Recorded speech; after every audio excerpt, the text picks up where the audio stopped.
نحمده ونصلي ونسلم على رسوله النبي الكريم أما بعد فأعوذ بالله من الشيطان الرجيم بسم الله الرحمن الرحيم قال الله تبارك وتعالى في القرآن المجيد ألا إن أولياء الله لا خوف عليهم ولا هم يحزنون وفي مقام آخر قال الله تبارك وتعالى في القرآن المجيد واتخذ الله إبراهيم خليلا صدق الله العظيم. قابل سب احترام صدر مجلس پیر طریقت جناب صاحبزادہ پیر محمد فاروق چشتی نظامی مہر دعوت برکات کو بلائے اور واجب احترام برادر مکرم حضرت علامہ ڈاکٹر مشتاق احمد قادری صاحب، دیگر قابل سب احترام علماء کرام، مشائخ اعظام، صاحبزادگان، معزز مہمانان گرامی، قائدین تحریک منہاج القرآن اور آپ کی اس عرس مبارک کی تقریب میں جلوہ افروز جملہ حاضرین مکرم، اللہ رب العزت کا لاکھ شکر ہے کہ جس نے اپنی توفیق کے پاس اور حضور نبی اکرم صلی اللہ علیہ وآلہ وسلم کے نعرہ مبارک کے تصدر ہمیں آج کی اس نہایت ہی بابرکت نشست میں حاضر ہونے کی توفیق عطا فرمائے، اور جس حسن نظم، جس خوبصورتی اور جس محبت اور ذوق و شوق کے ساتھ پچھلے 117 سالوں سے اس عرس مبارک کی تقریب کا اہتمام کیا جا رہا ہے، میں اس پر اس آستانے سے منسلک جملہ احباب کو، انتظامیہ کے ذمہ داران کو اور ہر اس شخص کو جو نام دل میں سکھ نے جس حوالے سے بھی اس تقریب میں حصہ ڈالا ہے، میں سب کو دل کی عطا گہرائیوں سے مبارکباد بھی پیش کرتا اور دعا کو کہ اللہ رب العزت آپ کی کاوشوں کو اپنی بارگاہ میں شرف قبولیت عطا فرمائے۔ مجھے مسجد میں آنے سے پہلے یہ جان کر ایک خوشگوار حیرت کہ الحمدللہ یہ 117واں عرس مبارک ہو رہا ہے، اور مجھے بتایا گیا ہے کہ شاید پاکستان کی اس 100 سالہ تاریخ میں شاید ہی کوئی ایسا بڑا عالم دین ہوگا جو یہاں نہیں آیا ہوگا، ورنہ سب بھی یہاں حاضر ہیں۔ تو میرے لیے ایسی جگہ پر آنا کسی سعادت سے کم نہیں، اور میں امید کرتا ہوں کہ انشاءاللہ آج جو چند باتیں گزارشات آپ کی خدمت میں عرض کر رہا ہوں، اللہ کرے کہ وہ ہم سب کے سنورنے کا ذریعہ بن جائے۔ میں نے بہت غور کیا اس پر کہ آج کس موضوع پر گفتگو ہونی چاہیے، تو یقیناً عرس مبارک کے موقع پر ہوتا تو ایسے ہی ہے کہ شان اولیاء پر گفتگو کی جائے، ان کی کرامات پر بات کی جائے، ان کی تعلیمات پر بات کی جائے، مگر میرا دھیان بار بار یہ جا رہا تھا جس موقع پر اس مرتبہ عرس مبارک کی تقریب آئی ہے، یہ ذی الحجہ کا پہلا عشرہ ہے، آج بدھ ہے اور ہفتے والے دن 10 ذی الحجہ عید کا دن آنے والا ہے، اور آپ کو معلوم ہے کہ سعودی عرب کے اندر تو کل 9 ذی الحجہ ہو جائے گا، اور وہ جو مرکزی دن جس کو حج کا دن کہتے ہیں وہ کل ہوگا، اور ان دنوں کو سیدنا ابراہیم علیہ السلام کے ساتھ خاص مناسبت، پھر قربانی کا موقع بھی ہے، تو اگر اس موقع پر ان کا ذکر نہ کیا جائے اور ان کی تعلیمات سے استفادہ نہ کیا جائے اور خالی شان اولیاء بیان کر کے چلے جائیں تو میں سمجھتا ہوں یہ مناسب ہے۔ بات وہی ہوتی ہے جو مختلف کی مناسبت کے ساتھ، تو پھر میں نے سوچا کہ جو گفتگو کروں اس کے ساتھ بھی کوئی مناسبت ہونی چاہیے، کوئی اللہ کے ولیوں کے ساتھ بھی اس کا تعلق ہونا چاہیے، تو میں دونوں نسبتوں کو سامنے رکھتے ہوئے چند گزارشات آپ کی خدمت میں عرض کرنے کی جسارت کر رہا ہوں۔ گفتگو کے عنوان کے طور پر میں نے 2 مقامات سے چند کلمات تلاوت کرنے کا شرف حاصل.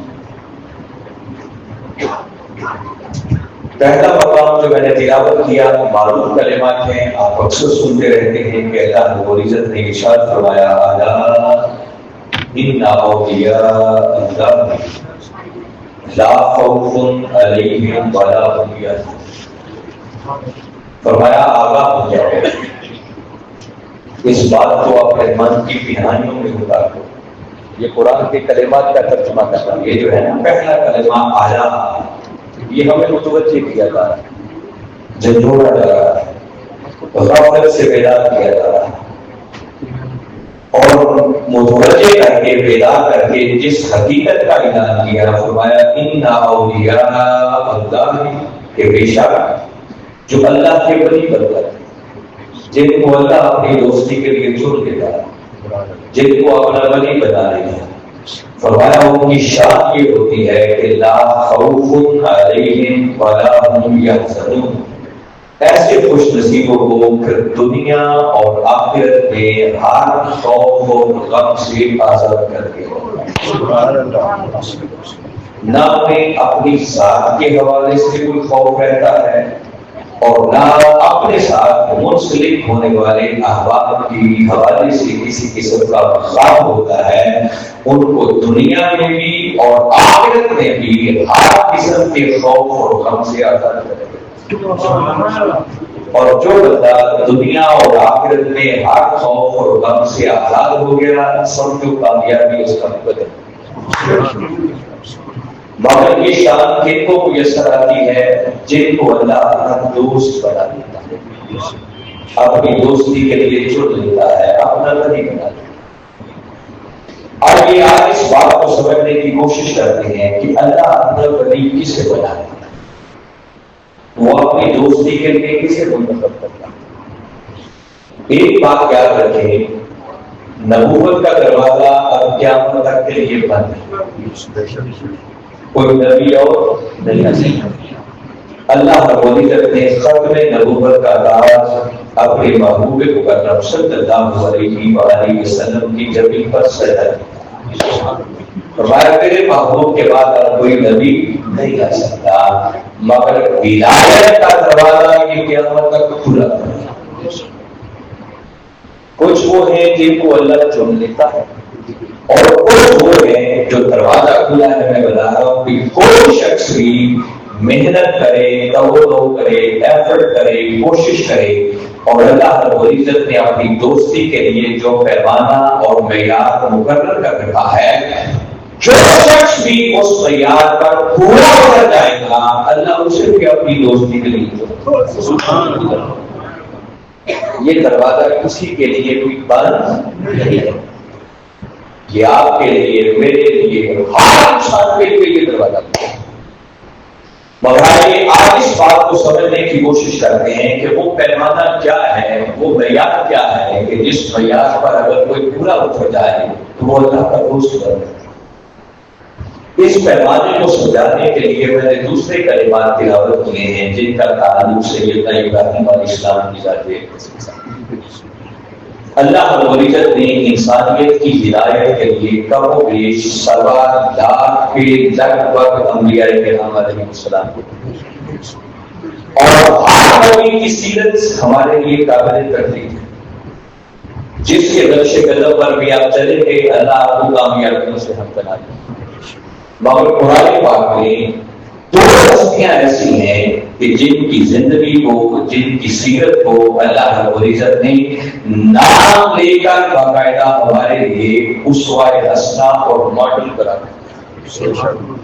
ایک ہمارے آقا صلی اللہ علیہ وآلہ وسلم کی ذات مبارک ہے، جن کا ذکر آیا تو فرمایا لقد کان لکم فی رسول اللہ اسوۃ حسنہ. فرمایا لوگوں تمہاری زندگیوں کے لیے بہترین ماڈل اور نمونہ اگر کوئی ہے تو وہ میرے مصطفیٰ کی سیرت اور سنت ہے. جو شخص بھی اپنے آپ کو کمری والے آقا صلی صلی اللہ علیہ وسلم کی سیرت طیبہ کے رنگ میں رنگ لے گا، بس سمجھو اس کی دنیا بھی سنور گئی ہوگا۔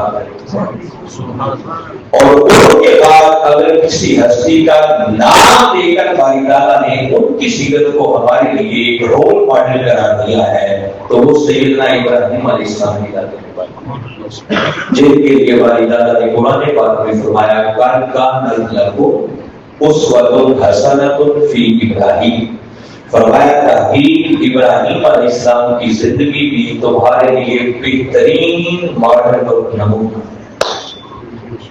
حتیٰ کہ آپ کو سن کر ایک حیرت ہوگی کہ اللہ کے بعد اس کائنات کے اندر ہمارے آقا صلی اللہ علیہ وسلم سے بڑھ کر کوئی ذات نہیں، بعد از خدا بزرگ کوئی کس کا مختصر، اللہ کے بعد اگر سب سے اونچی اور شان اور مرتبہ کسی کا ہے تو وہ کبھی والے آقا صلی اللہ علیہ وسلم۔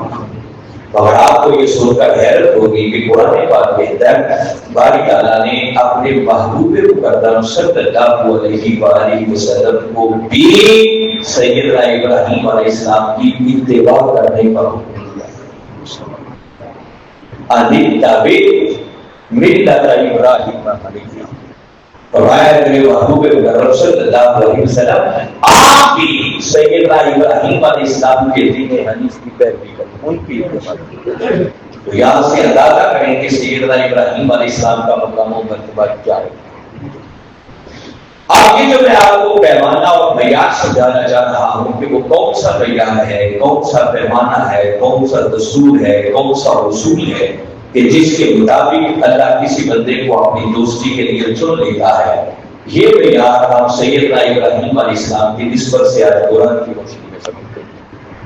باری تعالیٰ نے ان کا نام لے کر فرمایا وَاتَّخَذَ اللَّهُ إِبْرَاهِيمَ خَلِيلًا، کہ اللہ نے ابراہیم علیہ السلام کو اپنی خالص دوستی کے لیے چن لیا۔ تو سوال پیدا ہوتا ہے کہ مولا تو نے ابراہیم علیہ السلام کو جو اپنی دوستی کے لیے چنا تو کس پیمانے پر چنا؟ حالانکہ اللہ رب العزت کسی اصول کسی قانون کا نہ محتاج ہے نہ پابند، اس کی شان رات کا علم اور ضابطے سے مابرا ہے، اس کی شان ہے فعال لما یرید، وہ جو چاہتا ہے وہی کرتا ہے، اس سے کوئی پوچھنے والا، مگر اس کے باوجود اس نے خود بھی اپنے لیے کچھ ضابطے بنا رکھے اور وہ ضابطوں سے ہٹ کے کام نہیں کرتا، چاہے تو کر سکتا ہے، کوئی اس سے پوچھنے والا نہیں ہے، اور کبھی کبھی وہ کرتا بھی ہے تاکہ لوگوں کو اس کی اس شان قدرت اور اس عظمت کا بھی لحاظ رہے کہ میں ان ضابطوں کا پابند نہیں ہوں، مگر وہ جو کام بھی کرتا ہے اس میں خود بھی اپنے لیے کچھ ضابطے بناتا ہے، ان ضابطوں کو توڑتا نہیں۔ اگر یہ بات سمجھ نہ آ رہی ہو کہ میں کیا کہنا چاہ رہا تو آپ دیکھیں، اگر ایک نئی جان میں پیدا ہونا ہے اس کے لیے ضروری ہے کہ جب تک مرد اور عورت ملیں گی نئی جان پیدا نہیں ہو سکتی، یہ اس کا نظام ہے، یہ اس کا دستور ہے، یہ سسٹم ہے، اور اسی کے مطابق نظام کو چلاتا ہے۔ مگر کبھی کبھی وہ بتاتا ہے کہ یاد رکھو یہ نظام بھی میرا بنایا ہے، میں اس کا پابند چلتا اسی کے مطابق نظام ہے، مگر میں اس کا پابند، وہ اپنی شان کو ظاہر کرنے کے لیے وہ سمجھاتا ہے کہ دیکھو نظام میرا بنایا ہوا ہے، مگر میں چاہوں تو عیسیٰ علیہ السلام کو بغیر باپ کے بھی پیدا کر سکتا ہوں، وہ کبھی کبھی کرتا ہے۔ آدم علیہ السلام کو اس نے اس وقت پیدا کیا جب ان کی نہ ماں تھی نہ ان کا باپ تھا، مگر آپ دیکھ لیں پوری دنیا کا نظام اسی طرح چل رہا ہے کہ مرد اور عورت ملیں گے تو نئی جان پیدا ہوگی۔ بس میں نے ایک مثال دی ہے، سمجھنے کے لیے کافی ہے، اور یہ جو اس نے اپنے نظام بنا رکھے ہیں نا، اس کو وہ اپنی سنت قرار دیتا ہے۔ کیا قرار دیتا ہے؟ اور خود قرآن پاک میں وہ کہتا ہے لن تجد لسنت اللہ تبدیلا، کہ بندے کو اپنے رب کی سنت میں، اس کے طریقے میں، اس کے قانون میں کبھی تبدیلی نہیں پائے، وہ جب بھی کرتا ہے تو ایک سسٹم اور نظام کے مطابق اپنے کام کو لے کے چلتا ہے۔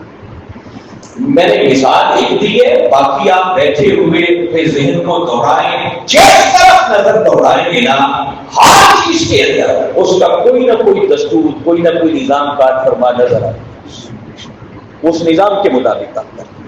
تو یہ جو لوگوں کو اپنی دوستی کے لیے چن لیتا ہے تو بتا تو تیرا اصول کیا ہے؟ انہیں ابراہیم علیہ السلام کا نام دے کے بتایا کہ ان کو تم نے اپنی دوستی کے لیے چن لیا، منتخب کر دیا، تو کس پیمانے کے مطابق تم نے ان کو اپنا دستور بتایا تاکہ ہم بھی اس نظام کو سمجھیں، اس دستور کو سمجھیں، اس معیار کو سمجھیں اور کوشش کریں کہ ہم بھی اس معیار پر اگر پورا اتر جائیں تو ہو سکتا ہے کہ تم ہمیں بھی اپنی دوستی کے لیے چن لو۔ اس نے کہا ہاں، ابراہیم علیہ السلام کو بھی میں نے ایسے ہی نہیں بلکہ وہ میرا ایک نظام ہے۔ کیا ہے؟ سورہ بقرہ میں اس نے نکالی، فرمایا وَإِذِ ابْتَلَىٰ إِبْرَاهِيمَ رَبُّهُ بِكَلِمَاتٍ فَأَتَمَّهُنَّ قَالَ إِنِّي جَاعِلُكَ لِلنَّاسِ إِمَامًا۔ فرمایا لوگوں ابراہیم علیہ السلام کے رب نے انہیں مختلف آزمائشوں میں ڈالا، ان کو جانچا، انہیں پرکھا، ان کا امتحان لیا، ان کو بہت سارے امتحانات میں سے گزارا اور فرمایا جب ان کو ہم نے آزمایا، امتحانوں میں ڈالا تو فرمایا ابراہیم میرا وہ بندہ ہے جو ہر امتحان میں کامیابی سے ہم فَأَتَمَّهُنَّ، وہ ہر امتحان میں کامیابی سے سرفراز ہوئے، اور جب ہر امتحان میں کامیابی سے سرفراز ہوئے تو تب باری تعالیٰ نے فرمایا قال انی جاعلک للناس اماما، کہ ابراہیم آپ چونکہ تو ہر امتحان میں کامیاب ہو گیا ہے تو اس کا صلہ یہ ہے کہ اب ہم تمہیں پوری انسانیت کی امامت کے منصب پر فائز کرتے ہیں۔ تو فرمایا جب وہ ہر امتحان میں کامیاب ہو گئے اور پھر امتحانوں میں کامیابی کے بعد ان کو ہم نے امامت کے منصب پر فائز کر دیا تو اس کا تقاضا یہ تھا کہ پھر دنیا کو بتا دیا جائے کہ چونکہ ابراہیم ہر امتحان میں کامیاب ہو گیا ہے تو لوگوں اللہ نے ابراہیم کو اپنی دوستی کے لیے چن لیا۔ ابراہیم خلیلا، کہ اللہ نے ابراہیم علیہ السلام کو اپنی خالص دوستی کے لیے چن، اور پھر کیا کیا شانیں اور کیا کیا مقامات ان کو عطا کیے۔ دیکھو نا دنیا میں بھی امتحانات ہوتے ہیں اور جب کوئی امتحان میں پاس ہو جائے تو پھر اس کی پروموشن ہوتی ہے، اس کی ترقی ہوتی ہے، اس کو بڑے منصب پر بٹھایا جاتا ہے۔ اور اگر اس زاویہ نگاہ سے ابراہیم علیہ السلام کی زندگی کا مطالعہ کریں تو جو عظمتیں، جو رفعتیں باری تعالیٰ نے ابراہیم علیہ السلام کو عطا کی ہیں وہ شاید کم لوگوں میں باری تعالیٰ نے پھر ابراہیم علیہ السلام کو یہ شان اور مقام بھی عطا کیا کہ قرآن پاک میں حکم دے دیا، فرمایا فَاتَّخِذُوا مِن مَّقَامِ إِبْرَاهِيمَ مُصَلًّى، لوگوں جس جگہ پر میرے ابراہیم کے قدم رکھے ان کے قدموں کے نشانوں والی جگہ کو تم اپنی جائے نماز بناؤ، وہاں سجدے کرو۔ لوگ عمرے پہ جاتے ہیں، حج پہ جاتے ہیں، اس بات تک عمرے اور حج کا سفر مکمل نہیں ہوتا جب تک کہ مقام ابراہیم پر بھی دور نظر نہ پڑے۔ کیا عظمت اور رفعت باری تعالیٰ نے ان کو عطا کی۔ کہیں فرمایا وَلَقَدِ اصْطَفَيْنَاهُ فِي الدُّنْيَا، ابراہیم علیہ السلام وہ ہے فرمایا جنہیں ہم نے پھر اس دنیا میں چن لیا، وَإِنَّهُ فِي الْآخِرَةِ لَمِنَ الصَّالِحِينَ، اور آخرت میں بھی میرا بندہ ابراہیم میرے صالح لوگوں میں سے ہوگا۔ یہ وہی ابراہیم علیہ السلام ہے جن کے لیے باری تعالیٰ نے فرمایا سلام علی ابراہیم، اے ابراہیم تجھے میرا سلام، کذالک نجزی المحسنین، ہم احسان کرنے والوں کو یہی جزا دیا کرتے ہیں۔ اور پھر فرمایا انہ من عبادنا المؤمنین، لوگوں یاد رکھو ابراہیم ہمارے مومن بندوں میں سے ایک بندہ تھا۔ تمہاری تعالیٰ خدا ہو کر اپنے بندے کو سلام دیتے ہیں۔ کیا عظمت، کیا شان اور کیا مقام ابراہیم علیہ السلام۔ تو باری تعالیٰ فرما رہے ہیں کہ ابراہیم علیہ السلام کو بھی ہم نے ایسے ہی اپنی دوستی کے لیے نہیں چنا، ان کو آزمائشوں میں ڈالا، ان کو جانچا، ان کو پرکھا، اور جب ہر امتحان میں کامیابی سے ہم کنار ہو گئے تو اس کامیابی کے سرے لے کر ہم نے ان کو اپنا دوست بنا۔ یہ بتا کر باری تعالیٰ ہمیں سمجھانا یہ چاہ رہے ہیں کہ اگر تمہارے دل میں بھی یہ ڈر ہو کہ تم بھی میرے دوست بن جاؤ، میں تمہیں بھی اپنی دوستی کے لیے چنوں، تم بھی ولایت کے راستے پر چل پڑو، تو فرمایا کہ زندگی میں آنے والے امتحانوں میں کامیابی سے مبتلا نہ ہوگا۔ اور یہ امتحان ہر شخص کے زندگی میں آتا، بلکہ اگر میں خلاصہ کر یہ بات قرآن کی روشنی میں ایک طالب علم ہونے کے ناطے سمجھانا چاہوں تو ہر دن مکرم یاد رکھیں، ولادت سے لے کر موت تک یہ مختصر سی زندگی جو ہر انسان کو ملتی ہے، کسی کو 20 سال مل جائے، کسی کو 50 سال مل جائے، کسی کو 100 سال، جتنا بھی مل جائے، یہ ولادت سے لے کر موت تک کی ساری زندگی یہ امتحان ہے۔ ہر بندہ اس وقت جو زندگی گزار رہا ہے وہ کمرہ ایک امتحان ہے، ہر شخص کی زندگی امتحان ہے۔ باری تعالیٰ نے سورہ ملک میں ارشاد الذی خلق الموت والحیات لیبلوکم ایکم احسن عملا، فرمایا اللہ کی ذات وہ ہے جس نے موت کو بھی تخلیق کیا اور حیات کو بھی تخلیق کیا، اور کیا اس لیے لیبلوکم تاکہ وہ تمہیں آزمائے، تمہیں جانچے، تمہیں پرکھے، ایکم احسن عملا کہ تم میں سے کون اچھا عمل کرے۔ وہ کہتا ہے موت و تخلیق، موت و حیات کو میں نے بنائی اس لیے ہے تاکہ تمہیں آزماؤں، تمہیں جانچوں، تمہیں پرکھوں کہ تم میں سے اچھے اعمال کرنے والا کون۔ آپ کبھی سورہ کہف کی آیت نمبر 7 کو پڑھیں، باری تعالیٰ نے یہی بات ایک کو انداز میں فرمایا اِنَّا جَعَلْنَا مَا عَلَى الْأَرْضِ زِینَةً لَهَا، فرمایا لوگوں جو کچھ زمین پر ہے ہم نے اسے اس زمین کے لیے زینت بنایا، اس کی آرائش بنائی، اس کی خوبصورتی کے لیے پیدا کیا، اور کیوں پیدا کیا آگے فرمایا لِنَبْلُوَہُمْ ایہم احسن عملا، تاکہ پھر ہم اس زمین کے باسیوں کو، اس زمین کے رہنے والوں کو آزمائیں، جانتے، پرکھیں کہ کون ہے ان میں سے اچھے اعمال کرنے والے۔ باری تعالیٰ نے پھر بتایا کہ اس زندگی کو تمہارے لیے ہم نے امتحان بنایا، اس کو امتحان کرا۔ معروف ایک اور آیت کریمہ ہے، اکثر و بیشتر پڑھتے اور سنتے رہتے ہیں، باری تعالیٰ نے وہاں بھی یہی بات کی، فرمایا کل نفس ذائقۃ الموت، ہر نفس کو، ہر جان کو موت کا ذائقہ چکھنا، اور آگے فرمایا بَلَوْنَكُمْ بِالشَّرِّ وَالْخَيْرِ فِتْنَةً، اور لوگوں ہم یہ جو تمہیں شر اور خیر میں مبتلا کر دیں اس لیے کہ تمہیں آزمایا جائے، تمہیں جانچا جائے، تمہیں پرکھا جائے۔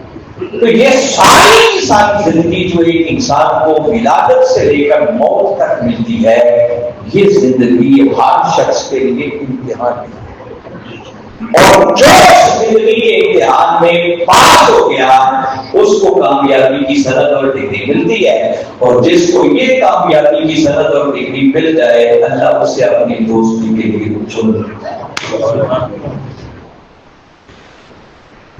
ماشاءاللہ سر سب آگے تشریف لیا منہاج قرآن کے قائدین تشریف لائے ہیں، کوئی اور بھی ہے تو بھی آگے تشریف لائے، ہمارے رانا صاحب کے پیچھے بیٹھے ہوئے چلے ماشاءاللہ ٹھیک ہے۔ اب آپ سب کا دھیان میری بات کی طرف ہے بھائی، اب پورا دھیان میری بات کی طرف رکھے۔ میں چاہتا ہوں کہ چند اس مختصر وقت کے اندر باتیں ایسی کروں کہ جو ہم سب کے سمجھنے کا کچھ ذریعہ ہو۔ تو میں نے عرض کیا کہ یہ ساری کی ساری زندگی امتحان ہے، اس میں کوئی دوسری رائے نہیں۔ یاد رکھیں اس زندگی کا سب سے پہلا امتحان جو باری تعالیٰ بندے سے لیتے ہیں وہ پہلا امتحان یہ ہے کہ اس نے اس کائنات کی ہر شے ہمارے لیے پیدا کیا ہے، مگر وہ کہتا ہے بندے تجھے میں نے اپنے لیے پیدا کیا، اپنی معرفت کے لیے پیدا کیا، اپنی پہچان کے لیے پیدا کیا ہے۔ اور بندے کا پہلا امتحان یہ ہے، وہ دیکھنا چاہتا ہے کہ بندہ کسی دنیا کی رنگینیوں میں گم ہو جاتا ہے یا ان نعمتوں کے بنانے والے خالق کو بھی پہچانتا ہے۔ یہ بندے کا پہلا امتحان ہوتا ہے اس کی زندگی میں۔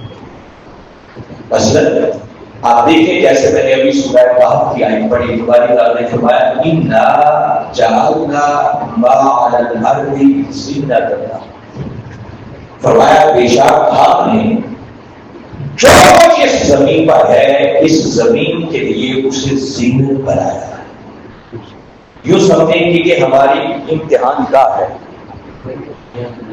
ہم کمرہ امتحان میں ہیں، اس نے ہمارے اس کمرہ امتحان کو بڑا ڈیکوریٹ کیا، بڑا آراستہ کیا ہے، مزین کیا ہے، سجایا ہے، اس نے کسی شے کی کمی نہیں رہنے دی ہے۔ ہمارے لیے زمین بنائی، آسمان بنایا، سورج بنایا، چاند بنایا، ستارے بنائے، نہریں بنائی، پہاڑ بنائے، دریا بنائے، سمندر بنائے، چشمے بنائے، کھانے کے لیے نعمتیں اس نے ہمارے لیے پیدا کی۔ کیا خیال ہے، ذرا سوچے، اللہ نے کوئی کمی چھوڑی؟ انسان کو پیدا کیا، جہاں اس نے انسان کو امتحان کے لیے بھیجنا تھا اس ساری امتحان کا کو اس نے پہلے ڈیکوریٹ کیا۔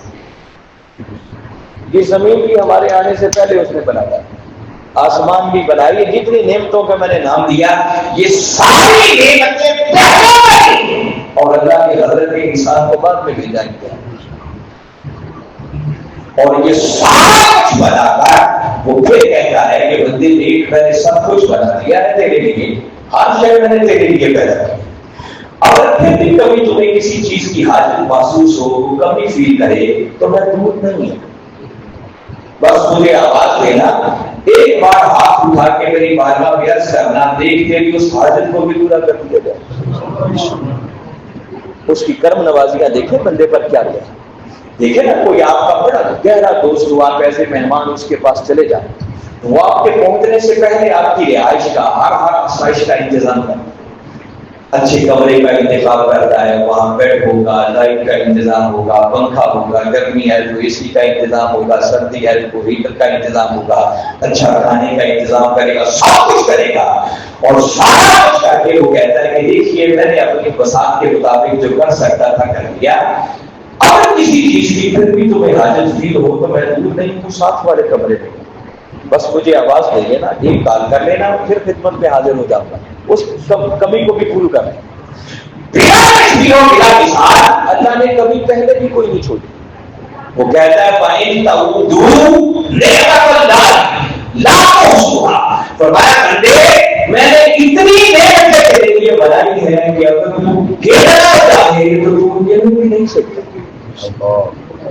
مگر پھر بھی اگر کسی وقت تجھے کو حاجت محسوس ہو، کوئی کمی محسوس ہو، کسی شے کی ضرورت پڑ جائے تو مجھے اپنے سے دور نہ جانا، نہ اکرم فی نہیں من حبل الورید، بندے ہم تیری شارت سے بھی تیرے زیادہ قریب ہیں۔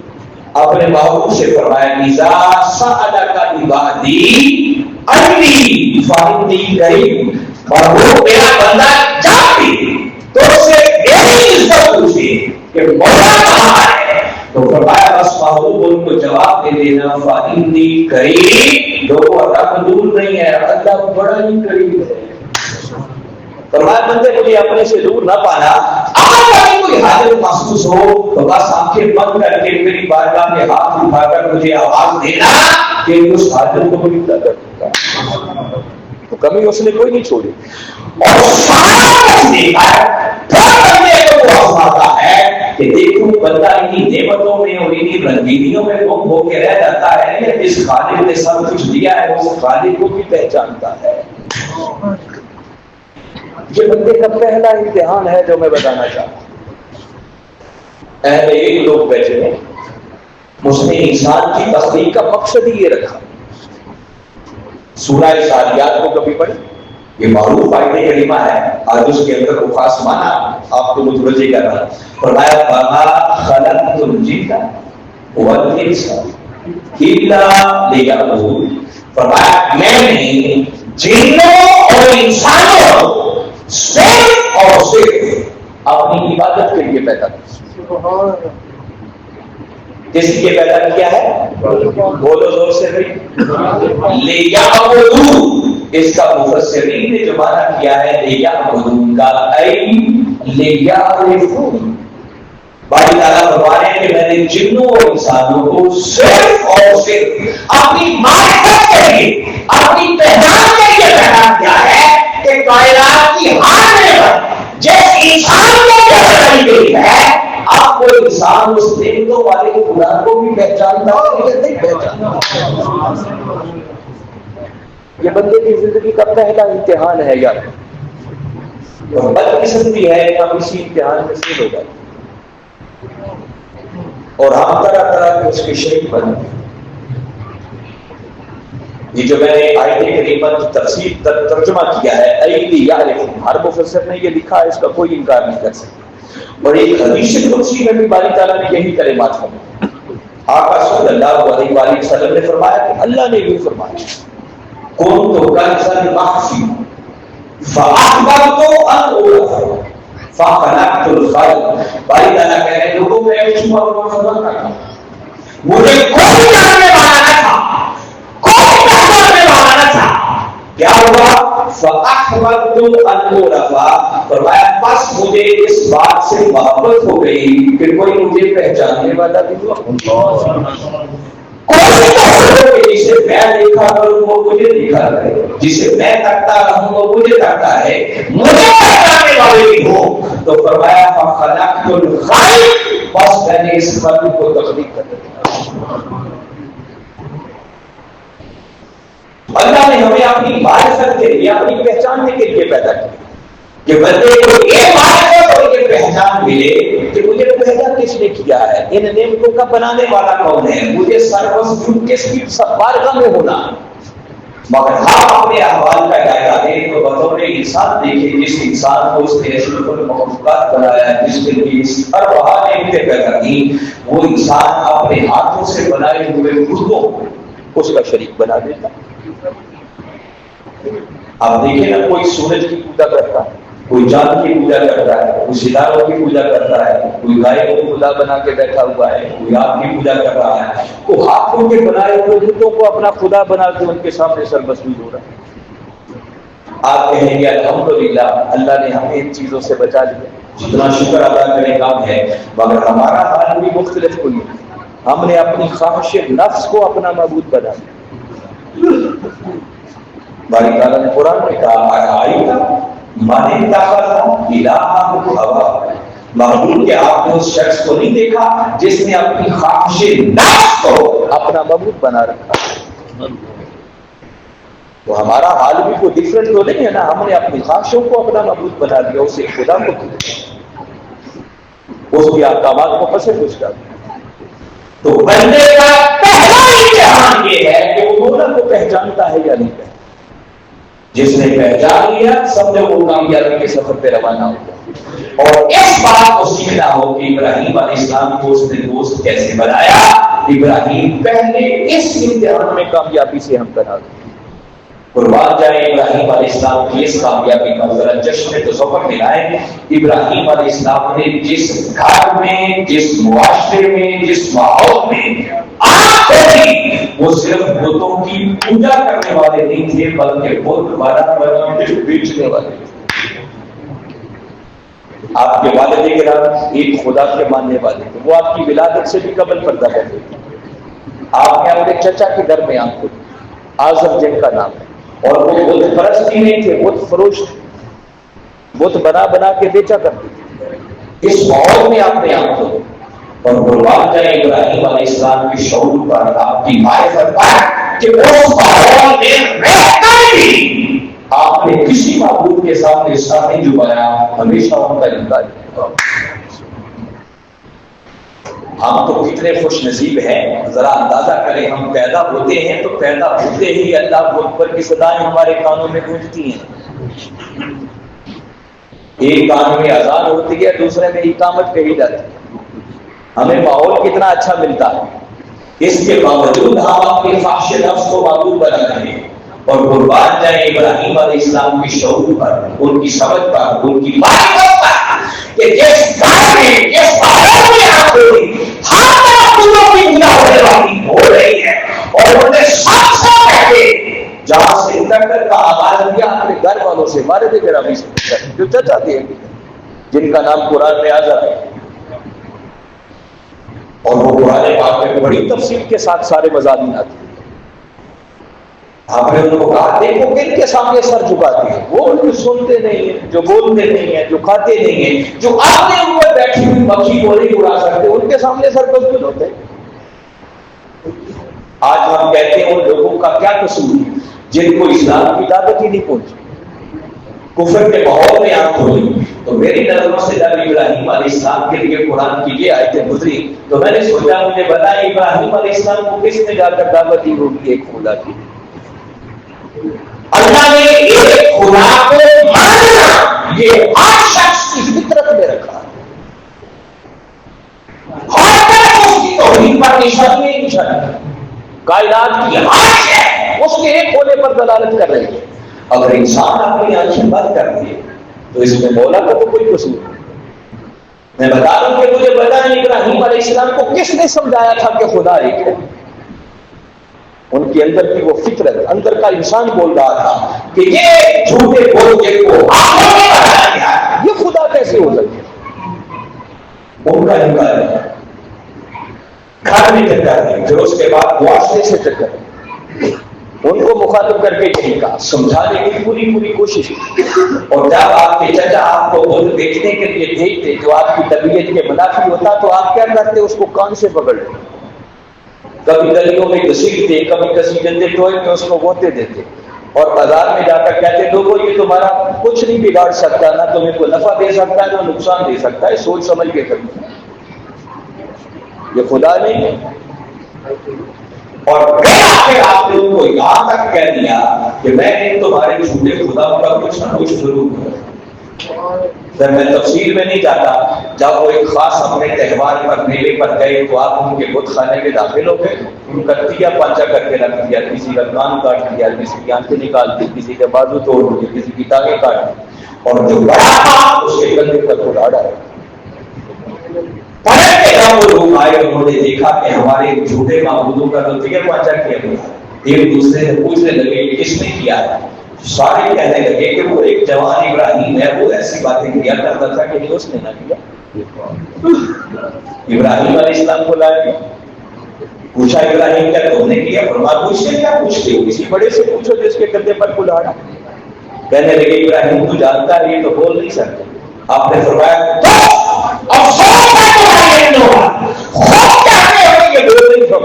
میری نہیں کے سامنے سر مضبوط ہوتا. ذرا چشمے تصور میں لائیں, جو برسر اقتدار پارٹی ہونا ان کے کتے کو بھی روڑا مارنے سے لوگ گریز کرتے, اور ابراہیم علیہ السلام کی جواں مرد ہے اور ان کا جذبہ دیکھیں کہ کسی کی پرواہ نہیں کر رہے, ان کے جھوٹے معبودوں کا دیا پانچا کر کے بیٹھے. حتیٰ کہ نمرود جو بڑا ان کا بادشاہ تھا ان کے سامنے لایا گیا. ابراہیم علیہ السلام سے جھگڑ پڑا, کس رب کی بات کریں؟ فرمایا ہاں میرا رب وہ ہے جو زندگی بھی دیتا ہے موت بھی. وہ کہنے لگا کہا انا وہی ہوگی, میں زندگی بھی دیتا ہوں موت بھی دیتا ہوں. پوچھا کیسے؟ آگے تفسیروں میں لکھا ہے ایک شخص جو آزاد کرنے والا تھا بلایا, اس کو اس نے قتل کا حکم دے دیا, سزا دے دی. کہا دیکھو میں نے موت دے دی, اور جس کو سزائے موت ہو چکی تھی اس کو آزاد کر دیا. کہا دیکھو میں نے زندگی دی. یہ ابراہیم علیہ السلام کے سوال کا جواب نہیں تھا. آپ سمجھ گئے کہ یہ پاگل آدمی ہے, مینٹل کیس, آپ بھول گئے. فرمایا اچھا تو زندگی بھی دیتا ہے موت بھی دیتا ہے, تو سن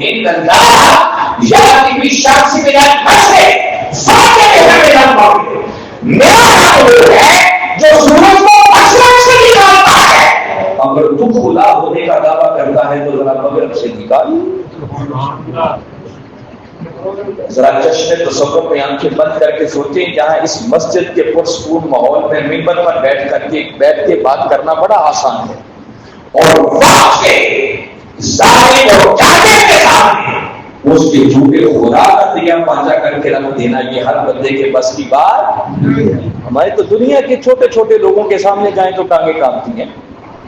کیا ایمان ہوگا ابراہیم علیہ السلام جب ان کو پاک ہو گیا کہ یہ سوائے ابراہیم کے کسی نے نہیں کیا تو فیصلہ کیا گیا کہ ابراہیم کو آگ میں جلا دیا. کہتے ہیں مہینہ بھر لکڑیاں اکٹھی کرتے تھے. 50 بائی 50 فٹ کی نیچے کا تیار کی گئی کمرہ تیار کیا گیا. 50 فٹ اونچی دیواریں بنائی گئی. عورتیں منتیں مانتی لوگ منتیں مانتے میرا یہ کام ہو گیا تو میں لکڑیاں ڈال دیجیے. اور ابراہیم علیہ السلام دیکھتے تھے اور جیسے جیسے وہ لکڑیاں اکٹھی کرتے آپ دیکھ دیکھ کے خوش ہوتے. کسی نے پوچھا ابراہیم تمہیں جلانے کے لیے تیاری کی جاتی ہے تم خوش ہوتے. تو آپ نے پلٹ کر جواب دیا کہ خوش اس لیے ہوتا ہوں کہ امتحان جتنا بڑا ہونا اس کے بعد انعام بھی اتنا ہی زیادہ ہوتا. میں چاہتا ہوں ذرا زور لگا ہی دیں. ابراہیم علیہ السلام کو اللہ نے ایسے ہی اپنا خلیل نہیں بنایا. ان کو آزمائشوں میں ڈالا ہے ان کو جانچا ہے ان کو پرکھا ہے. اب آپ جلا دی گئی اس کے شور آسمان تک بلند ہو گیا پریشانی میں ڈالیں کیسے. پھر اس کے لیے وہ ایک جھولا بنایا گیا سب میں یونیک ٹائپ کوئی چیز بنائی گئی. ابراہیم علیہ السلام کو بٹھا دیا گیا. جبریل امین علیہ السلام مولا کی بارگاہ میں حاضر ہوئے. مولا اجازت ہو تو سنا ہے بڑا عاشق ہے آج ذرا ٹیسٹ کروں امتحان کو. اللہ کی اجازت دی. حاضر خدمت ہوئے آ کر کہنے لگے کہ ابراہیم مشکل مرحلہ آ گیا ہے اگلی لمبے آپ میں جانے والے وہ میرے لائق خدمت ہو تو بتائیں کیا مدد کر سکتا ہوں. قربان جائیں ابراہیم علیہ السلام کی استقامت پر. آپ سن کے فرمانے لگے جبریل ویسے تو ہوتا ہے ہی سنا حاجت مگر سن لے ایسی کوئی حاجت نہیں ہے جس کے لیے تیری مدد کی ضرورت. جبریل امین علیہ السلام نے پلٹ کے پھر ایک اور حملہ کیا اور کہنے لگے ہاں ابراہیم مجھے سمجھ آ گئی ہے کہ مجھ سے مدد مانگتے ہوئے شرم مت. لیکن مرحلہ بڑا مشکل ہے آگ میں جانے والے ہو اگلے لمحے جل جاؤ. اگر مجھ سے مدد نہیں مانگتے تو مولا سے مدد مانگنے میں کیا رکاوٹ. مولا سے مدد مانگنے اس موقع پر جو ابراہیم علیہ السلام نے جواب دیا من کی تختیوں پر لکھنے والا ہے جو چاہتا ہے وہ بھی اللہ کا دوست بنے. پھر ابراہیم سے آپ فرمانے لگے کہ جبریل جس مولا سے مدد مانگنے کی بات کر رہا ہے وہ مولا میرے حال سے مجھ سے بھی زیادہ آگاہ ہے. اس سے کیا مانگوں. کیا وہ جانتا نہیں ہے میں نے کوئی غلط کام تو نہیں کیا. ڈنکے تو اسی کی توحید کے بجائے ہے نا. وہ جرم تو میں نے نہیں کیا. وہ دیکھ رہا ہے جانتا ہے اور اگر وہ سب کچھ جاننے کے باوجود بھی چاہتا ہے کہ ابراہیم آپ میں جل جائے تو ابراہیم اس کی رضا کی خاطر آپ میں جلدی کو بھی تیار ہے. اس سے مدد کیا مانگے. اس مولا کی رضا کی خاطر ابراہیم جلتی ہوئی آگ میں کود گئے. اور قرآن کہتا ہے جب آپ آگ میں چلے گئے تو قرآن پاک میں باری تعالیٰ نے ہمیشہ کے لیے کلمات محفوظ کر رکھے. فرمایا قل لا یا نار کونی بردا وسلاما علی ابراہیم. فرمایا لوگوں کے رکھانے آپ کو حکم دیا. قل لا یہ کلمات لکھے ہوئے. قل لا کا معنی ہے کہ ہم نے کہا. باری تعالیٰ کہتے ہیں اگر کوئی قل لا کا لفظ نہ ہوتا سمپلی آیت شروع ہو جاتی یا نار کونی بردا وسلاما اے آگ میرے ابراہیم پر ٹھنڈی ہو جا تو لوگوں کو پھر بھی سمجھ آ جاتی کہ اللہ نے حکم دیا تھا. مگر باری تعالیٰ نے قل لا کا کلمہ بھی محفوظ کر رکھا. ہم نے کہا اور یہ کلمہ محفوظ کر کے باری تعالیٰ سمجھانا چاہ رہے ہیں کہ لوگوں کو جاننا چاہتے ہوئے کہ ابراہیم کی استقامت کا عالم کیا تھا اور وہ کس طرح اور اللہ نے ان کو استقامت دی تھی اور کیسے ڈاکٹر والے تھے کہ اس مشکل حالات کے اندر بھی باری تعالیٰ فرمائے کہ ابراہیم نے خود مجھ سے مدد مانگنا بھی گوارا نہیں کیا. آگ ٹھنڈی ہوئی تو ابراہیم کی درخواست پر نہیں فرمایا کون رہا. پھر ہم نے آپ کو حکم دیا کہ آپ ابراہیم آ رہا ہے اب تو میرے ابراہیم پر ٹھنڈی ہوگا اور اتنی ٹھنڈی بھی نہ ہونا کہ ٹھنڈک تکلیف دے بلکہ تو سلامتی والی بنا. اگر ہم بھی چاہتے ہیں کہ زندگی کے امتحانوں میں کامیاب ہو جائیں اور اللہ کی دوستی کے راستے پر چلیں تو پہلے اس کی خدا کی معرفت اس کو پہچاننا شروع کریں.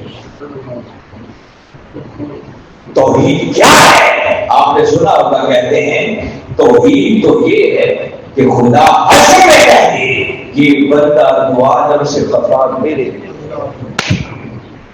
پھر خدا کے علاوہ پھر کوئی اس کے راستے میں نہیں آنا چاہیے، اس مولا کی خاطر ہر کسی سے اس کی جان، اور ہم چھوٹی چھوٹی باتوں پر پھسل جاتے ہیں۔ اللہ کا ولی وہ ہوتا ہے جس کے دل میں سوائے مولا کی محبت کے کسی اور کی محبت نہیں رہتی، باقی سب اس سے پیچھے پیچھے ہوتا ہے۔ جب مولا کی بات آ جائے تو پھر ہر شے کو وہ ٹکرا دیتا ہے، پھر کسی کو بات نہیں کرتا۔ تو ابراہیم علیہ السلام اسی امتحان میں کامیابی سے ہمکنار ہوئے۔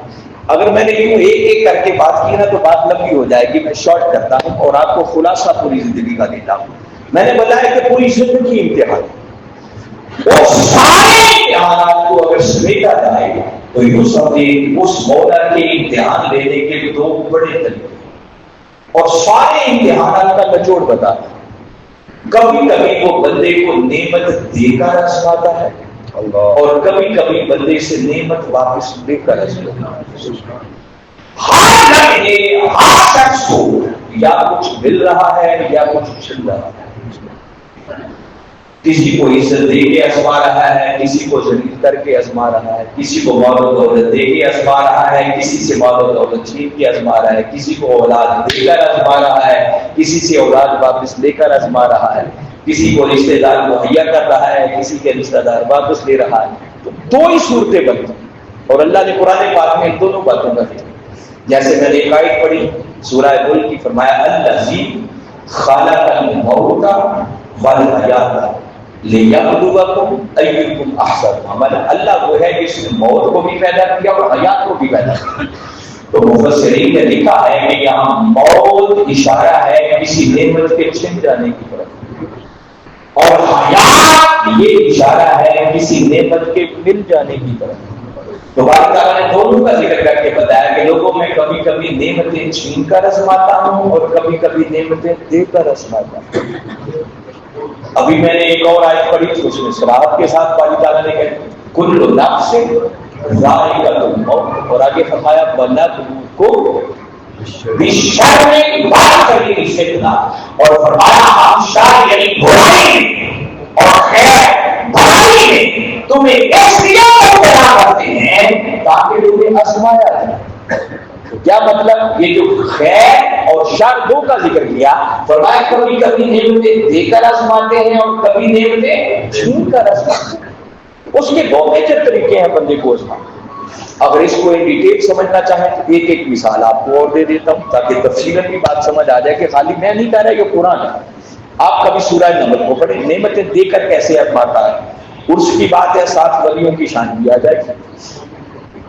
باری تعالیٰ نے ایک واقعہ بیان کیا سلیمان علیہ السلام، قرآن ہے کوئی تاریخ کی کتاب نہیں، ملکہ سبا 900 میل دور سے آپ کی بارگاہ میں حاضری کے لیے چل رہی ہے، اور آپ اپنے دربار میں بیٹھے ہوئے حاضرین سے کہتے ہیں کہ کیا تم میں کوئی ایسا ہے جو اس ملکہ سبا کے یہاں پہنچنے سے پہلے پہلے اس کا 900 میل دور پڑا ہوا خط اٹھا کے یہاں گیا؟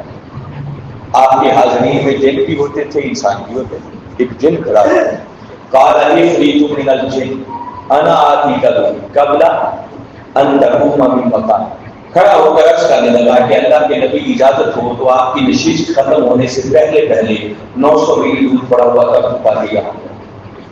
آپ فرمانے لگے اتنی تاخیر نہیں چاہیے، جلدی چلنا۔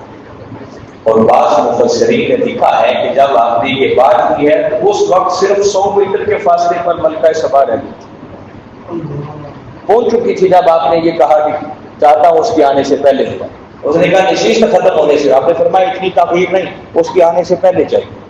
مگر جن نے کوئی اپنی پیشکش نہیں کی، اس کا مطلب وہ اس سے جلدی اس تخت کے لانے پر قادر نہیں تھا۔ جب اس کی پرواز جواب دی گئی تو پھر آپ کا ایک اور امتی کھڑا ہوا جن کا نام آصف بن برقیہ تھا، اور قرآن نے صرف اتنا ان کا تعارف کروایا ہے، وقال الذی عنده علم من الکتاب، ایک وہ شخص کھڑا ہوا جن کے پاس کتاب کے علم میں سے تھوڑا سا بھی، وہ کھڑے ہو کے کہنے لگے انا آتی کا بہی کب داری عبداللہ علیہ اللہ، عرض کیا اللہ کے پیغمبر کی اجازت ہو تو آپ کی پلک جھپکنے سے بھی پہلے وہ 900 میل دور پڑا ہوا تھا یاد آ سکتا ہوں۔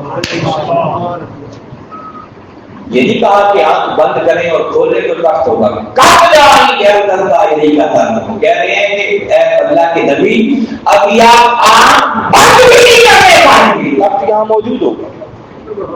لانے کا تو وہ حکم پہلے دے چکے تھے، ادھر بات کی خالی دعویٰ نے کیا تخت لا کے حاضر کریں.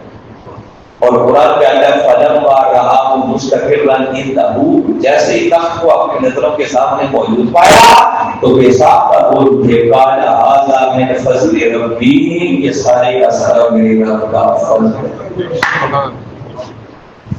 یہاں رک کر ایک بات تو یہ بتا رہا ہوں کہ اگر اللہ کسی کو اپنا دوست بنا لے، اپنی ولایت کے لیے چن لے، دوستی کے لیے منتخب کر لے، تو پھر اس کی شان یہ ہے کہ جہاں جنوں کی پرواز جواب دیتی ہے وہاں سے سلیمان علیہ السلام کی امت کے بنی کی پرواز کا آغاز ہوتا ہے.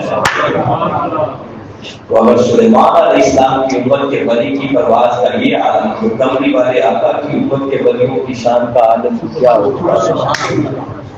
شرط ہے کہ کوئی اس کا بنی بنے تو صحیح، اس رستے پر چلے تو صحیح، مگر میں نے جس مقصد کے لیے یہ مقام پڑا ہے وہ جملہ ہے یہاں تک آپ سنتے ہیں. یہ کلمات سلیمان علیہ السلام جب انہوں نے دیکھا کہ میرا امتی آصف بن برق یا فلک چمکنے سے بھی پہلے 900 میل دور پڑا اور آگے لے آئے تو ان کی زبان سے نکلا کہ یہ سارا میری اللہ کا فضل ہے. اور آگے کہتے ہیں کہ فضل اس لیے ہے لیبلونی، یہ میرے امتیوں کو بھی یہ شان ہے، یہ مقامات عطا کر کے. آپ دیکھیں نا جس نبی کے امتی کی یہ شان ہے تو اس نبی کی اپنی پرواز کا عالم کیا ہوگا. اللہ نے ان کو کیسے تصرفات عطا کر رکھے ہوں گے. تو وہ کہہ رہے ہیں یہ کھانے اور رحمتیں عطا کر رکھی ہیں، یہ سب کچھ اس نے اس لیے کیا ہے لیبلونی، وہ یہ سب کچھ دیکھنا مجھے آزمانا رہا ہے اشکر ام اکفر، کہ نعمتوں کے ملنے پر میں اس کا شکر ادا کرتا ہوں یا کفران نعمت کرتا ہوں.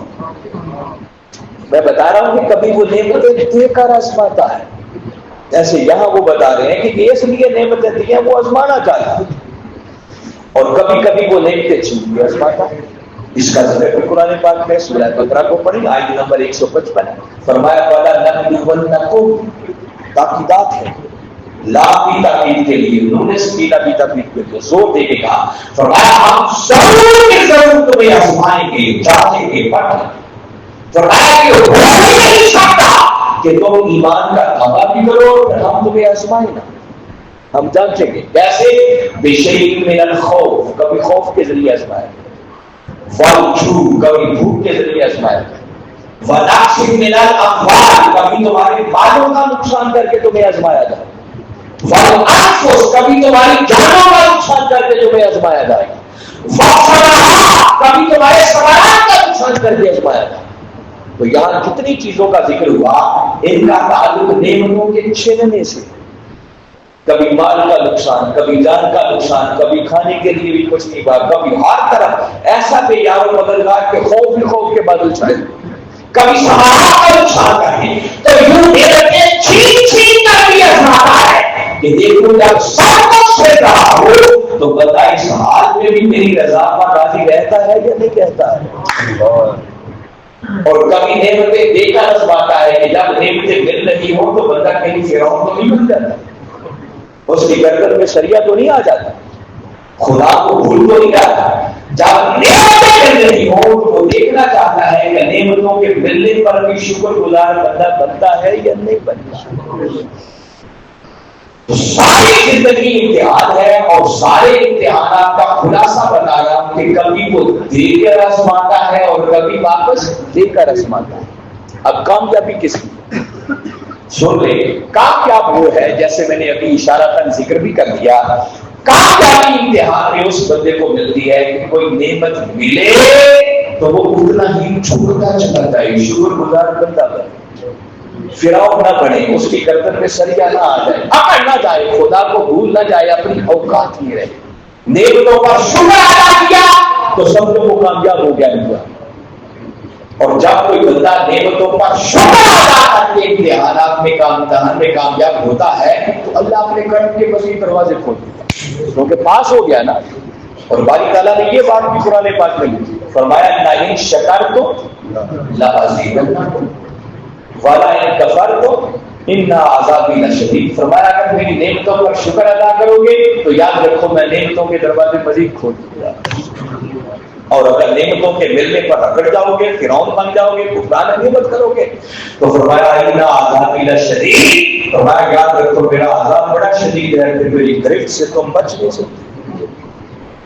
اور جب نعمتیں چھن رہی ہو وہ واپس لینے کے بدلے میں رہا ہو، تو اس امتحان میں کامیاب وہ ہوتا ہے کہ جس کے ہاتھ سے پھر صبر کا دامن نہ چھوٹے۔ اس حال میں بھی مولا کی رضا پر راضی، جیسے میں نے سورہ بقرہ کی آیت پڑھی ہے تو ذرا اس آیت کی اگلی کلمات بھی ساتھ ملا دیں۔ باری تعالیٰ نے جب ساری آزمائشوں کا ذکر کر دیا وَلَنَبْلُوَنَّكُم بِشَيْءٍ مِّنَ الْخَوْفِ وَالْجُوعِ وَنَقْصٍ مِّنَ الْأَمْوَالِ وَالْأَنفُسِ وَالثَّمَرَاتِ، اس کے ایت پر فرمایا وَبَشِّرِ الصَّابِرِينَ۔ محبوب جب یوں نعمتیں چھن رہی ہو تو وہ صبر کرنے والوں کو بشارت دے دو، خوشخبری سنا دو کہ جن کے ہاتھ سے صبر کا دامن نہ چھوٹے، اور جب بھی کوئی نعمت چھنے تو وہ کی زبان پر ایک ہی جملہ ہو قالوا انا للہ و انا الیہ راجعون، کہ ہم سب اللہ ہی کی طرف سے آئے ہیں اور پلٹ کر اسی کی طرف جانا ہے۔ اگر آج اس نے کوئی نعمت دے دی تو پریشانی کی بات نہیں، اس پر بھی اللہ کا شکر ادا کرنا۔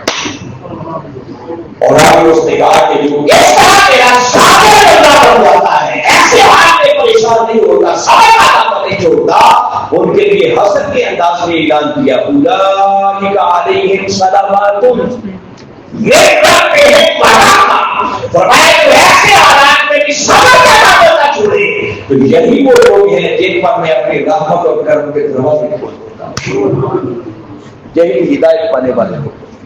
تو میں نے پوری زندگی کے امتحان کا نچوڑ دے دیا ہے۔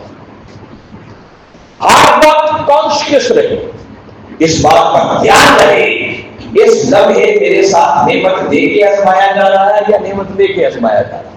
نعمت ملے تو اس کے شکر گزار بندے بنو، نعمت چھینے تو کبھی صبر کا دامن نہ چھوٹنے پائے۔ اور یہ دونوں نعمتیں دونوں طرح کے امتحان میں کامیابی کا معیار دیکھنا ہو تو ابراہیم علیہ السلام سے اللہ نے نام دے کر پھر ان کا ذکر کیا۔ جب نعمتوں کے ملنے کی بات ہے تو دیکھو نا اللہ نے ان کو نعمتیں بھی بڑی بڑی دی، ٹیسٹ بھی دیے، پھر نعمتیں بھی، بڑھاپے کی عمر تک بیٹا نہیں، اور کہتے ہیں 86 برس کی عمر میں جا کر پہلا بیٹا دیا، مگر زبان پر شکوہ نہیں تھا، مایوس نہیں ہوئے، اللہ کی ذات پر توکل تھا، اور اس عمر تک بھی آپ نے دعا نہیں چھوڑی، دعا کرتے رہے، اور باری تعالیٰ نے خوشخبری دی اور ایک بردبار ہری بیٹے کی خوشخبری سنائی۔ باری تعالیٰ نے جب ایسی نعمتیں عطا کی تو فرمایا ابراہیم میرا کیسا بندہ تھا، فرمایا شاکرا لانعمہ، ابراہیم میرا وہ بندہ تھا جو میری نعمتوں پر شکر ادا کرنے والا تھا، وہ کفران کرنے والا نہیں تھا، ہر وقت میری بارگاہ میں جھکنے والا تھا۔ اور یاد رکھیں یہاں پہ رک کر پھر آپ کو کہنا تھا تو شکر صرف یہ نہیں ہے کہ بندہ زبان سے کہے کہ مولا تیرا شکر ہے، اس کے بعد 5 وقت کی نماز بھی نہ پڑھے، رمضان آئے تو روزے بھی نہ رکھے، اللہ کے حکموں کی نافرمانی کرے، آپ کروڑ مرتبہ زبان سے کہتے رہے مولا تیرا شکر ہے، ایسے شکرانے کو رد کر دیا جائے۔ اس وقت تک کوئی شکرانہ بنتا ہی نہیں ہے جب تک کہ اس مولا کے احکامات کی تعمیل نہ ہو، اس کے احکامات کی بجاوری نہ ہو۔ خالی زبان سے کہنا شکر نہیں ہے، ہم نے تو ہر چیز کو ایسے ہی ایک روایت بنا دیا، شکرانہ ادا کرنا ہے تو پھر اس کے سامنے جھک جائے۔ اس کالا لہو ربہ کالا اسلمت لرب العالمین، مولا نے جیسے ابراہیم علیہ السلام کو ابراہیم میرے سامنے ساتھ جھکا دو، تو ابراہیم نے ایسا سر جھکایا جیسے سر جھکانے کا حد تھا، پھر زندگی پر کوئی نافرمانی نہیں ہونے پر، حتیٰ کہ اس مولا نے بیٹا مانگا۔ اب ذرا سوچیں یہ کوئی معمولی بات ہے؟ ہماری زندگی میں تو اول تو ہم اس طرح کے مسافر ہی نہیں ہیں، اور چھوٹی سی آزمائش آ جائے بس ایک ہی تھوڑا سا دھکا لگے تو ہمارے پاؤں پھسل جاتے ہیں۔ ذرا چشمے تصور میں لائے، باری تعالیٰ نے بڑھاپے کی عمر میں بیٹا دیا، وہ کتنا پیارا ہوگا، اور پھر کب ان کی آزمائش کی؟ جب وہ دوڑنے کے، چلنے پھرنے کے قابل، اپنے باپ کا ہاتھ بنانے کے قابل ہو. خواب دیکھا کہ بیٹے کو ذبح کر رہا. اور ابراہیم علیہ السلام چونکہ اللہ کے پیغمبر تھے، جانتے تھے کہ محض خواب نہیں ہے، یہ حکم خدا ہے. اور اس حکم خدا کی تعبیر کے لیے اس بیٹے کو بلا اور بیٹے کو بلا کر خواب سنایا. یا انی ارا فی المنام انی اذبحک فانظر ماذا ترى. فرمایا بیٹے میں نے خواب دیکھا ہے، خواب میں تمہیں ذبح کر رہا ہوں، بتاؤ اب تمہاری کیا مرضی ہے. یہاں ایک بڑی دلچسپ ایمان افروز بات بتانا چاہ رہا ہوں. دیکھیے کس کا حکم تھا؟ ابراہیم علیہ السلام کو کوئی شک تھا اس بات میں کہ یہ حکم خدا بندی ہے، یہ محض خواب نہیں ہے. اللہ بیٹے کی قربانی مانگ رہا ہے. اور ابراہیم علیہ السلام نے کیا کیا؟ سیدھا قربان نہیں کیا، بیٹے کو بلایا. کہا بیٹے میں نے خواب دیکھا ہے، خواب میں تمہیں ذبح کر رہا ہوں، اب تمہیں ذبح کرنا چاہتا ہوں، بتاؤ تمہاری کیا منظور ہے. فانظر ماذا ترى. بیٹے اچھی طرح غور و خوض کر لو، سوچ سمجھ لو، بتاؤ اب تم کیا چاہتے. تو میرا ایک سادہ سا سوال ہے آپ سے کہ اگر اسماعیل علیہ السلام جب انہوں نے پوچھا تھا فانظر ماذا ترى، بتا بیٹے اب تو کیا چاہتا ہے، وفق سے معاذ اسماعیل علیہ السلام لوگ کر دیں. اب وہ معصوم بچے نہیں تھے. قرآن کہتا ہے کہ جب وہ دوڑنے کے، چلنے پھرنے کے قابل ہو گئے، وہ اپنی جان بچا سکتے تھے، دوڑ سکتے تھے، بھاگ سکتے تھے، انکار کر سکتے تھے. مشاورت کرنا بتا رہا ہے کہ اب کوئی چھوٹے سے بچے نہیں تھے، بڑے ہو چکے تھے. تو پھر ابراہیم علیہ السلام قربان نہ کرتے. نفی میں تو جواب ہو نہیں سکتا کیونکہ اللہ کا پیغمبر کبھی اللہ کے حکم کی نافرمانی. تو سوال یہ ہے، انہوں نے بیٹے سے پوچھا بیٹے بتا تیری کیا مرضی. اس کا جواب جو مفسرین نے دیا اور حضور شیخ الاسلام پروفیسر ڈاکٹر محمد طاہر القادری مدثر اللہ علیہ نے بالخصوص اس کو روشنی ڈالی. فرمایا میرا اجلال یہ کہتا ہے کہ انہوں نے پوچھا اس لیے تھا جب میں نے تو انہیں قربان کرنا ہی کرنا ہے. ایک تو وہ ٹیسٹ لینا چاہ رہے تھے کہ اس بچے کی پرورش کر کے یہاں تک لایا ہوں، ذرا دیکھیں اب ان کی تربیت کہاں تک پہنچی ہے. اور دوسرا وہ چاہ رہے تھے کہ اب مجھے تو قربان کرنا ہے، اگر حکم خدا کی سمجھتا ہے بیٹا قربان ہونے کے لیے تیار ہوتا ہے تو مفت میں ان کو بھی اجر مل جائے گا. اگر خالی پوچھے بغیر قربان کر دیتے تو اجر صرف ابراہیم علیہ السلام کو ملتا. اور اگر بیٹا کی حکم خدا بندی سن کر خود جان قربان کرنے کے لیے تیار ہو جائے تو وہ بھی حصے دار بن گیا یا نہیں بن گیا. اور قربان جائے اسماعیل علیہ السلام کے جواب پر. باپ بیٹے کو ذبح کرنے کی بات کر رہا ہے اور قرآن نے اسماعیل علیہ السلام کی زبان سے نکلنے والے جواب کو ہمیشہ کے لیے قرآن کا حصہ بنا رکھا. جیسے سنا قال یا ابت افعل ما تؤمر ستجدنی انشاءاللہ من الصابرین. اے اولا جو ہمیں بننا ہے کر دیں گے، اگر میں نے قرآن چاہا تو آپ مجھے صبر کرنے والوں میں سے پائیں گے. اس کا دوست بننے کی خواہش رکھنا آسان کام ہے، مگر پھر زندگی اس کے سامنے اس کے احکامات کے مطابق گزارنا اور اس کی بارگاہ میں سر تسلیم خم کر دینا یہ ہر کسی کے بس کی بات. مگر آپ کو سمجھانا یہ چاہ رہا ہوں کہ مولا امتحان ضرور لیتا. وہ کہتا یہ نہیں ہو سکتا امتحان نہ، مگر یہ بات پیش نظر رہنی چاہیے کہ وہ امتحان اس لیے نہیں لیتا کہ اسے پتہ نہیں ہوتا بندہ کیا کرے گا. کیا خیال ہے اس سے کوئی بات رکھی چھپی ہے؟ وہ ہمارا خالق ہے، مالک ہے، وہ جانتا ہے اس نے کیا کرنا. پھر آزمائشوں کیوں وہ ڈالتا ہے؟ لائبریری نہیں ہے اس کے ہاں کہ اسے پتہ نہیں ہے. وہ امتحان میں بندے کو اس لیے ڈالتا ہے کہ اگر بندہ امتحان پاس کر جائے تو اس پر کرم کے دروازے کھولو. وہ ہمیں مزید نوازنا چاہتا ہے، وہ ہمیں کامیابیوں سے ہمکنار دیکھنا چاہتا ہے، ہمیں موقع دیتا ہے سب کچھ عطا کر دے. اور پھر یاد رکھیں اس نے ہم سے لے کر کیا کرنا، سب کچھ اسی کا تو دیا ہوا ہے. کوئی جان ہے، کوئی مال ہے، کوئی اولاد ہے، کیا سب کچھ جو کوئی چیز اللہ کی راہ میں وہ پیش کرتا ہے کسی کا اپنا ہے یا وہ بھی تو اسی کا ہے نا. وہ تو صرف ٹیسٹ کرتا ہے، لیکن اس نے کیا کرنا ہے. امتحان کی گھڑیاں صرف چند ایک ہوتی ہیں. اگر بندہ ان میں سے کامیابی سے گزر جائے تو خدا کی قسم قابل کرم ہی کرم ہوتا ہے. ہم اس منزل تک پہنچتے ہی نہیں. اور قرآن کہتا ہے جب آپ نے خواب سنا دیا، بیٹا آگے خواب سن کے تیار ہو گیا، تو قرآن کے کلمات ہیں فلما اسلما، جب دونوں نے سر تسلیم خم کر، اب بات بیٹا قربان کرنے کے لیے تیار ہے، بیٹا جان قربان کرنے کے لیے، دونوں نے سر تسلیم خم کر، وَتَلَّهُ لِلْجَبِينِ، اور باپ نے بیٹے کو پیشانی کے بل لگا دیا، گردن پر چھری چلا ڈالا۔ تو قرآن کہتا ہے وَنَادَيْنَاهُ أَن يَا إِبْرَاهِيمُ قَدْ صَدَّقْتَ الرُّؤْيَا إِنَّا كَذَلِكَ نَجْزِي الْمُحْسِنِينَ، فرمایا کہ کہ ابراہیم کا ذاتی چھری کو روک دے، تو نے خواب کو سچ کر دکھایا، اب تیری جزا دینے کا وقت ہے۔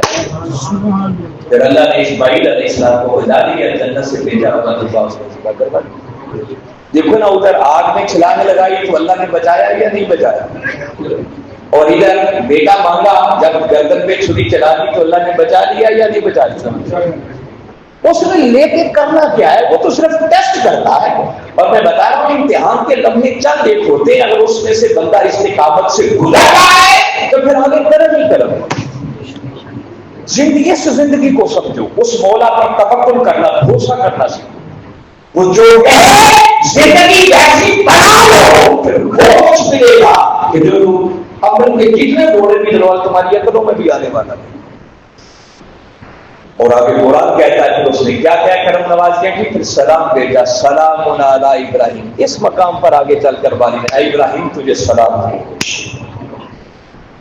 کذالک نجزی المحسنین، ہم احسان کرنے والوں کو یوں ہی جزا دیا کرتے ہیں۔ انہ من عبادنا المؤمنین، فرمایا ابراہیم میرا مومن بندوں میں سے ایک بندہ تھا جس کا ایمان اتنا مضبوط تھا کہ ڈگمگانے والا تھا۔ یہ وہ ابراہیم علیہ السلام کی زندگی کے امتحانات تھے، جن میں کامیاب ہوئے تو اللہ نے ان کو اپنا دوست بنایا۔ اللہ کا غنی اسی ابراہیم علیہ السلام کے نقشے قدم پر چلنے والا ہے۔ وہ مولا کی خاطر دنیا کے ہر شخص کو ٹھکرا سکتا ہے، مگر مولا کے حکم کی نافرمانی نہیں کر سکتا۔